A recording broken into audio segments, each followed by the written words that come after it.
असं मागे उभे राहिलेले मान्यवर, जी मंडळी मागे उभी आहे त्यांनी पुढे येऊन बसावं, जागा आहे.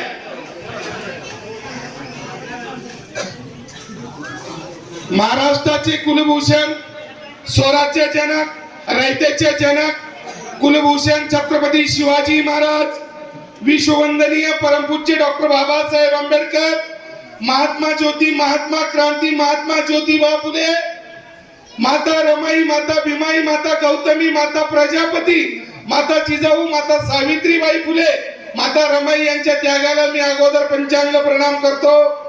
आज दिनांक 15/9/2024 या दिवशी आपल्या गावाचे सुपुत्र आणि खानदेश पुत्र आणि या गावाची आन बान शान एकनाथ पवार साहेब यांचा पुनर्जन्म झाला, म्हणून थोडासा त्यांच्या नावाने टाळ्या वाजाव्या.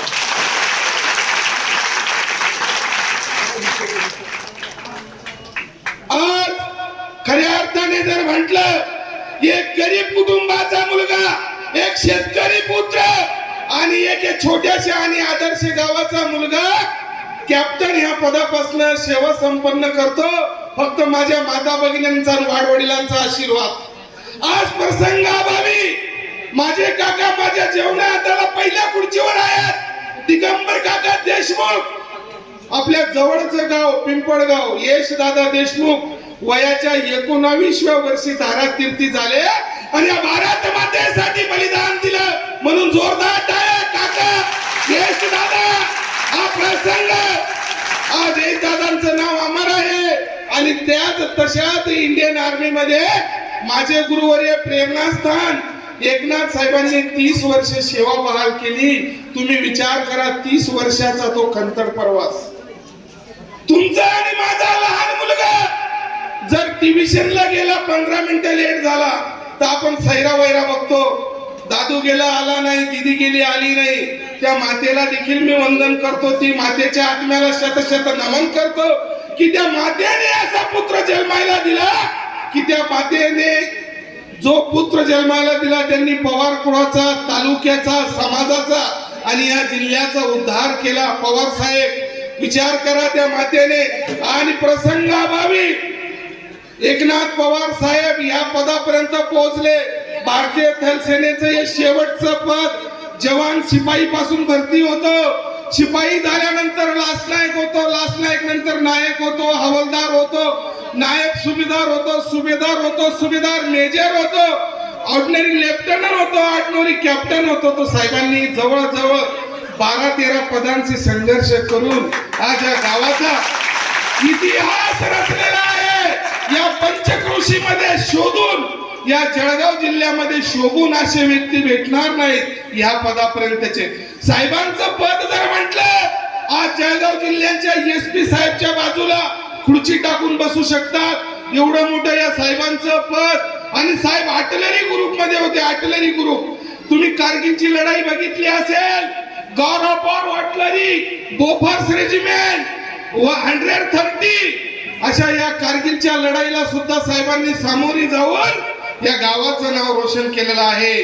आणि आजाद शत्रू पुत्र असावा असा गुंडा त्याचा तिन्ही लोकी झेंडा, असे आमचे गुरुवर्य आज मंचावर आहेत. आणि तुमच्या सर्वांच्या आशीर्वादाने, आज तुमच्या दिव्य दृष्टीने, वाडवडिलांनी, आराध्य दैवतांच्या आशीर्वादाने साहेबांनी 30 वर्ष सेवा केली. आज सुद्धा ते फिटफॉर आहेत, फिजिकली फिटफॉर आहेत. सियाचीन ग्लेशियर, काश्मीर आणि आर्टिलरी सेंटरला साहेब आणि मी सोबत मुलांना प्रशिक्षण द्यायला होतो. साहेबांचा तो शिकवण्याचा तरीका देखील अलग आहे. ज्या मुलाला त्यांनी घडवलं असेल तो निश्चित आई वडिलांनंतर साहेबांना मानत असेल, कारण 9 महिन्याच्या त्या खंतर प्रशिक्षणामध्ये साहेब एक इन्चार्ज होते. आणि साहेबांचं नाव खरोखर या शिंदी गावात नाही, या जिल्ह्यात आहे. वंदन करतो. आणि साहेबांनी जी 30 वर्ष सेवा बहाल केलेली आहे, त्या 30 वर्षामागे त्यांच्या त्या मातेचा म्हणजे अर्धांगिनीचा, पत्नीचा देखील हात आहे.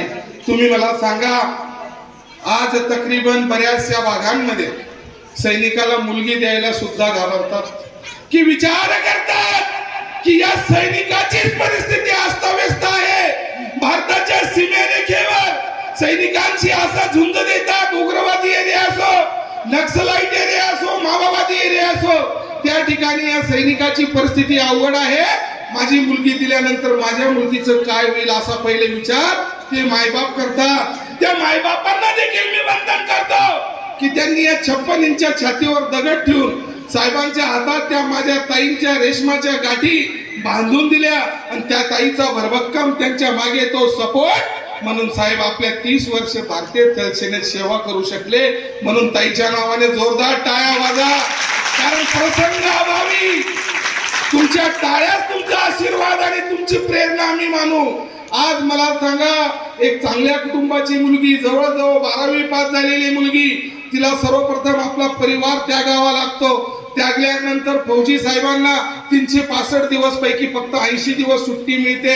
80 दिवस त्या मातेजवळ, त्या ताईजवळ राहण्याचा त्यांना मोका मिळतो आणि बाकी दिवस संपूर्ण त्यांना आपल्या भारत मातेच्या रक्षणासाठी सीमेवर प्रहरी म्हणून राहावं लागतं. ती माता लग्न करून घरी आल्यानंतर कोणाचा परिवार, सर्वांचे परिवार सारखे नसतात, कुठे कुठे प्रॉब्लेम असतात आणि त्या मातेला सद्गुण संपन्न राहावं लागतं. सदैव डोक्यावर पदर, पतीचा आदर, संसाराची कदर, तिलाच म्हणावं खरोखर खानदेशी मदर. तर असा प्रसंग असतो.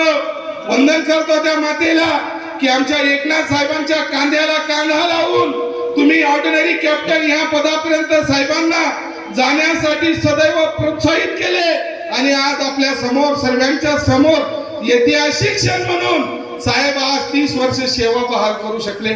मी निश्चितपणे साहेबांना, तात्यासाहेब विकास देवरे युवा मंच असेल, संदीपदादा चव्हाण असतील, आमचे संजय सोनवणे पाहुणे असतील, गोविंदांना वाघ असतील, भरत मांडे साहेब असतील, संपूर्ण आलेले आजी माजी सैनिक असतील, यांच्या वतीने साहेबांना विनंती करेन की माझं गाव, तुमचं गाव, एक गाव, तालुका एक.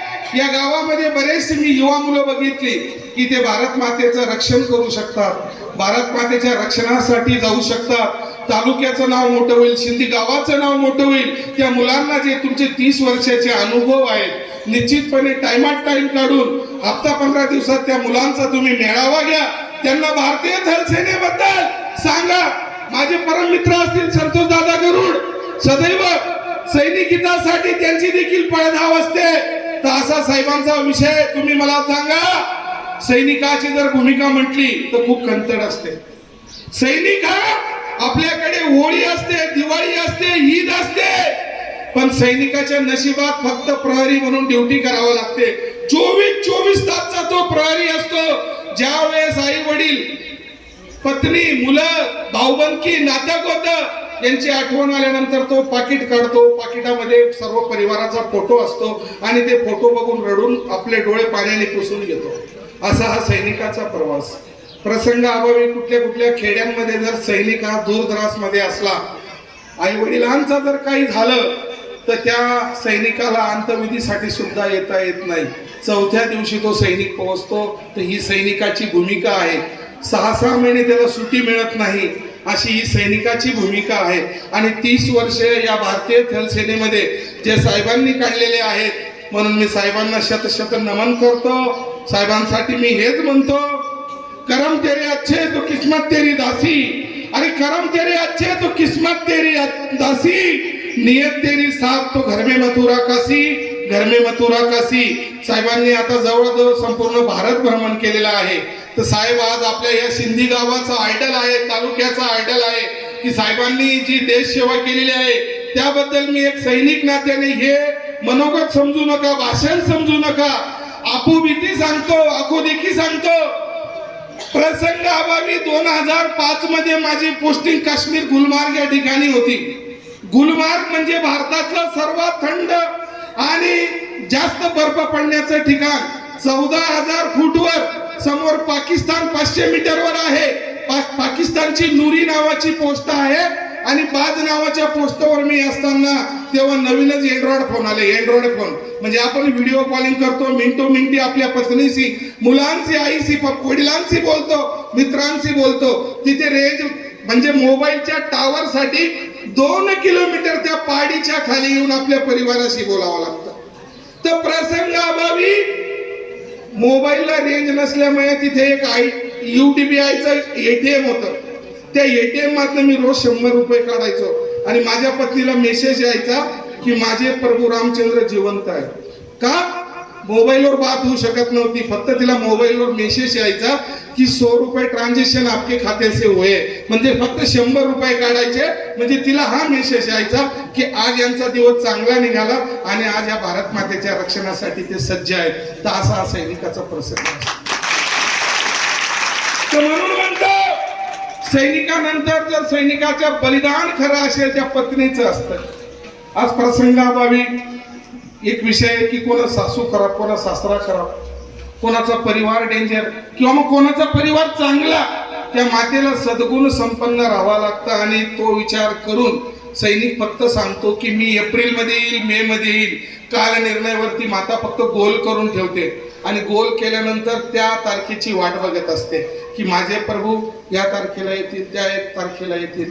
आणि फौजी तिकडे आपल्या बॉन्डपी प्रहरीवर सदैव असतो. मला सांगा, कारगिलची लढाई साहेबांनी लढलेली आहे. कारगिलची लढाईमध्ये साहेब होते. कारगिलचा विजय भारताचा झालेला आहे.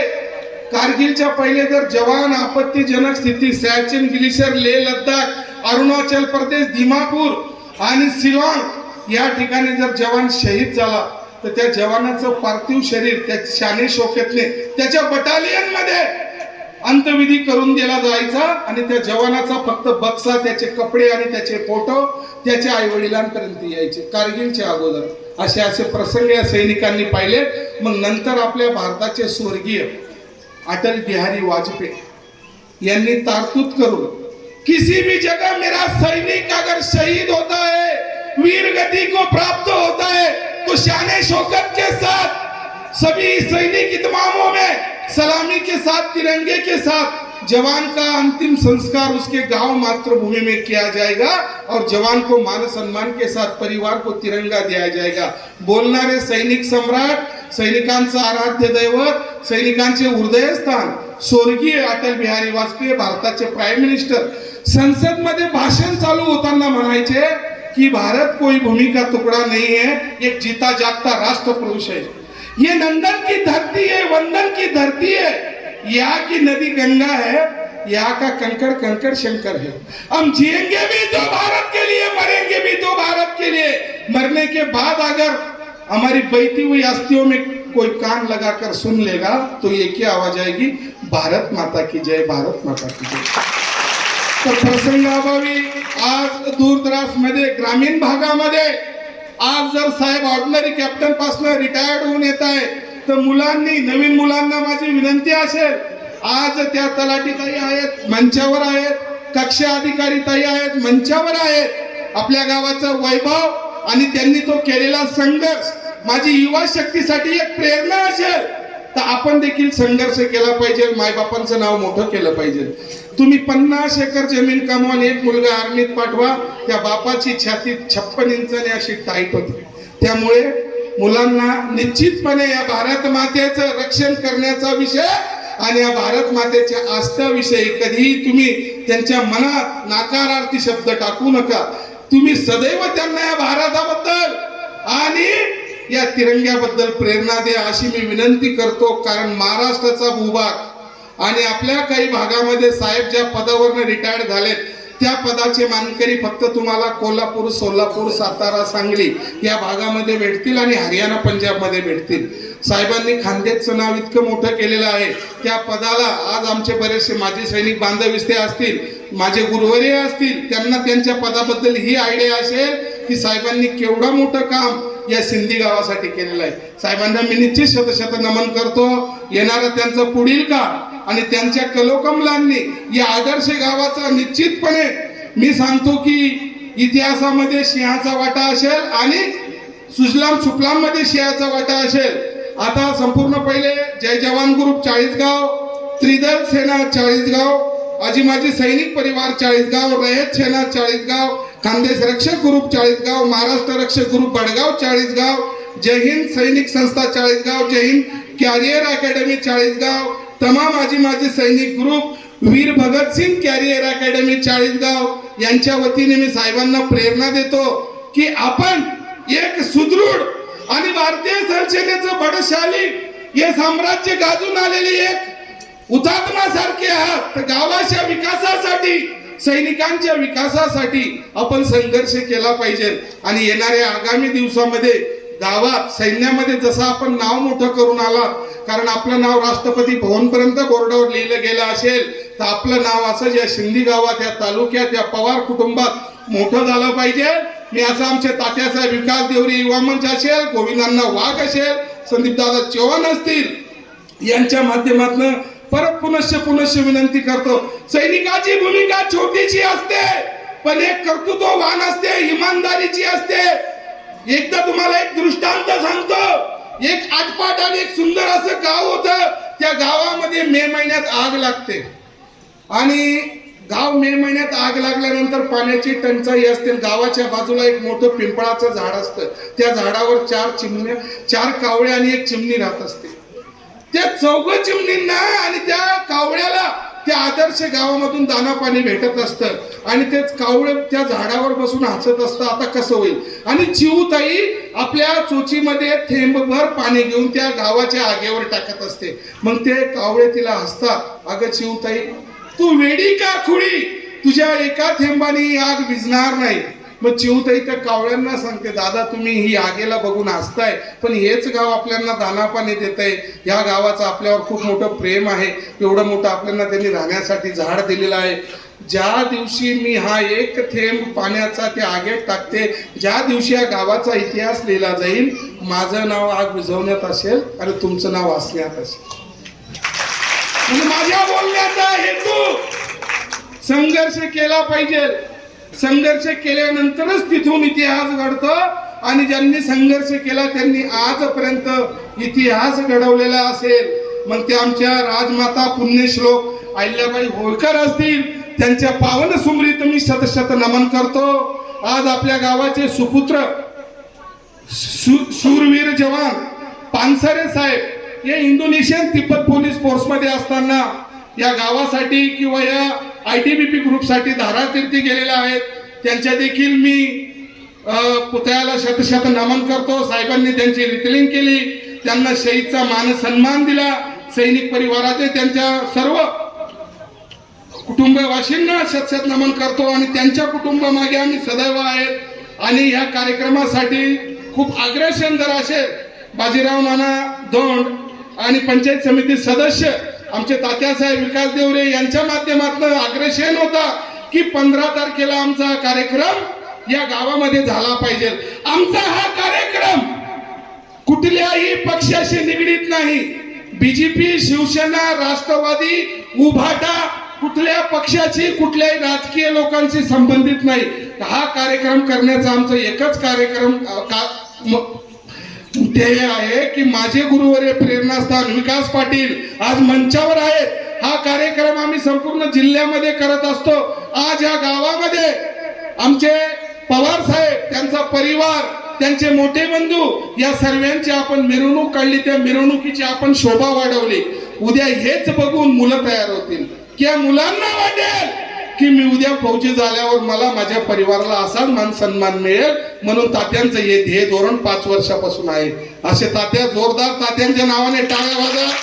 का प्रसंगाभावी तुम्ही मला सांगा, भारताचे मोठे मोठे जे असतील, मी नाव नाही घेत, फार मोठे मोठे व्यक्तिमत्व असतील, टाटा साहेब असतील, अंबानी, अदानी वगैरे वगैरे, कोणाचा मुलगा आर्मीत आहे का, पोलीस मध्ये आहे का? तो फक्त जाणारा कोणाचा असतो? शेतकऱ्याचा असतो. आणि तो शेतकरी या काळ्या मातीशी झुंज देत असतो आणि या काळ्या मातीला येरे येरे पावसा म्हणत असतो. म्हणून माझा जेव्हा शेतकरी पेरेल, ते उगेल, तेव्हा राष्ट्रपतीपर्यंत जेवेल. आणि माझा सैनिक जेव्हा 24 तास प्रहरी म्हणून त्या सीमेवर उभा राहील, तेव्हा आपण आपल्या घरट्यात आरामाने झोपू. म्हणून जेवताना माझ्या शेतकऱ्याला आठवण करा, रात्री झोपताना माझ्या सैनिकाला नमन करा. लाल बहादूर शास्त्री यांनी कार्यकालमध्ये सांगितलं होतं, भारताचे स्वर्गीय प्राईम मिनिस्टर लाल बहादूर शास्त्री, जय जवान जय किसान. 2 वर्षाची आपदा या संपूर्ण भारतावर आली. कोविड सारखा प्रसंग होता. भावाशी भाऊ बोलत नव्हता. आई वडिलांचा अंत्यविधी करण्याचा मुलांना अधिकार नव्हता. प्रसंग आम्ही गावात असं वाटत होतं की सर्व शून्य झालेलं आहे, जग संपलं असं वाटत होतं.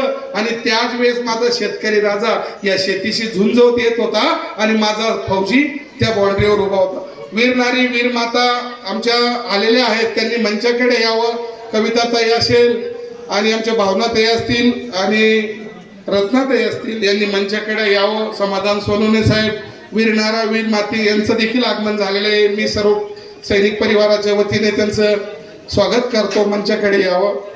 तर तुम्ही मला सांगा, प्रसंग अभावी आज सैनिकाची भूमिका काय असतो. आज बघा, तुमच्या जेवण्या हाताला, माझ्या जेवण्या हाताला या तिघ माता मंचावर आल्यात. या तिघ मातांनी देशासाठी आपला कुंकू, आपले पती बलिदान दिलेलं आहे. जोरदार त्यांच्या टावाने टाळ्या वाजा. ताईसाहेबांचं आगमन, भावनाताई असतील, आमच्या कविताताई असतील किंवा मग आमच्या रत्नाताई असतील, आज त्यांचं आगमन झालेलं आहे. साहेबांनी त्यांना रिसीव्ह केलेलं आहे आणि आज यांचं कुंकुवाचं लेणं या भारत मातेसाठी यांनी दिलेलं आहे.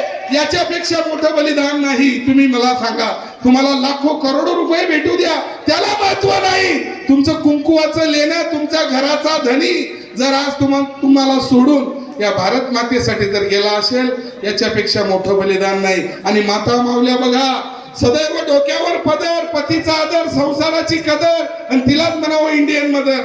आज या माता परिस्थिती अभावी आज मी ते आज आपल्या समोर आले.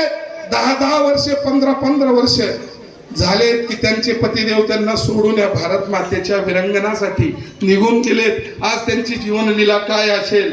आज मी वंदन करतो, त्यांनी टाइमात टाइम काढून आपल्या या चांगल्या आणि छोट्याशा आदर्श कार्यक्रमाला भेट दिली.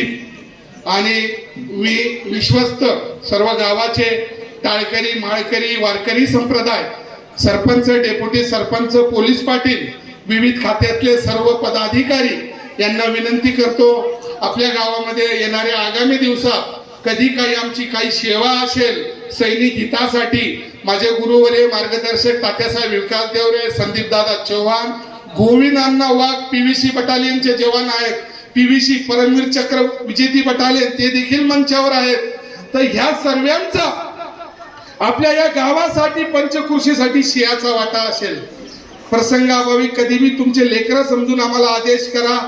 आम्ही तुमच्यासाठी अहोरात्र एक आहोत.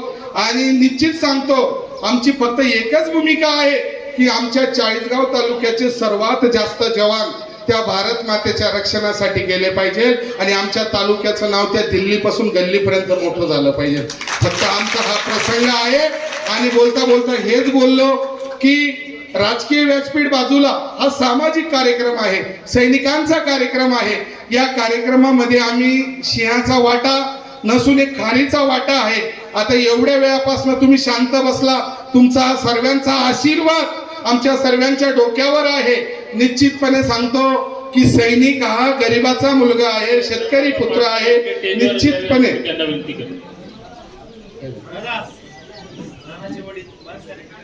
साहेबांनी मंचावर यावं अशी विनंती करतो आणि सर्वांचा आदर तीर्थ करतो. कारण चेहरा ओळख नसल्यामुळे जर कोणाचं नाव सुटलं असेल तर मी दिलगिरी व्यक्त करतो. साहेबांनी मंचावर यावं. दाना बसा. तर असा विषय. आणि सर्वात प्रथम मी आपल्याला गावाला वंदन करतो की कार्यक्रम सुरू झाल्यापासून आतापर्यंत मी एकमेव गाव बघितलं की सर्वांची एकता, सभ्यता आणि सर्वांचं प्रेम आगळं वेगळं आहे. जेव्हा मिरवणूक सुरू झाली तेव्हापासनं तर आतापर्यंत मी वंदन करतो की तेवढीच गर्दी आहे. उलट मान्यवर वाढले पण कमी नाही झाले. चलो असो. तुम्ही मला सांगा, काही दिवसापूर्वी जम्मू अँड काश्मीर मध्ये पुलवामा अटॅक झाला होता. पुलवामा भारत स्वतंत्र झाल्यानंतर ईस्ट इंडिया कंपनी आणि इंग्रज गेल्यानंतर मी सांगतो की सर्वात मोठा हमला पुलवामाच्या लेथपुरामध्ये झाला. 45 जवान धारातीर्थी पडले. कोणाचा हात गेला, कोणाचा पाय कुठे, कोणाचं मुंडकं नव्हतं. आणि शहीद होणाऱ्या जवानांचं वय होतं फक्त 35च्या आत. तुम्ही मला सांगा 35च्या आत वय मर्यादा किती असते? काय बघितलं असेल? कोणाचा मुलगा गेला, कोणाचा बाप गेला, कोणाचा पती गेला, तो वापस येणारा नव्हता. कोणाला हात नव्हता, कोणाला पाय नव्हता. एक छोटे छोटे पीस त्या लकडीच्या बॉक्समध्ये टाकून तिरंगा चढून आपण त्यांना शाने शौकतने त्यांचा अंत्यविधी केला 45 जवानांचा. आणि या मीडियाने फक्त 4 दिवस हेडलाईन दाखवली. 4 दिवसानंतर कुठे ते जवान गेले, काय झालं, बाकीचे सांगतात कि शहीदों की शहादत रंग लाएगी, आज पतझड़ जरूर है लेकिन कल बहार आएगी. भारताचे आला नेते म्हणतात कि सैनिकों की जिंदगी साधु संतों से कम नहीं है, सैनिकों की जिंदगी साधु संतों से कम नहीं है और सैनिक मेरा परिवार है.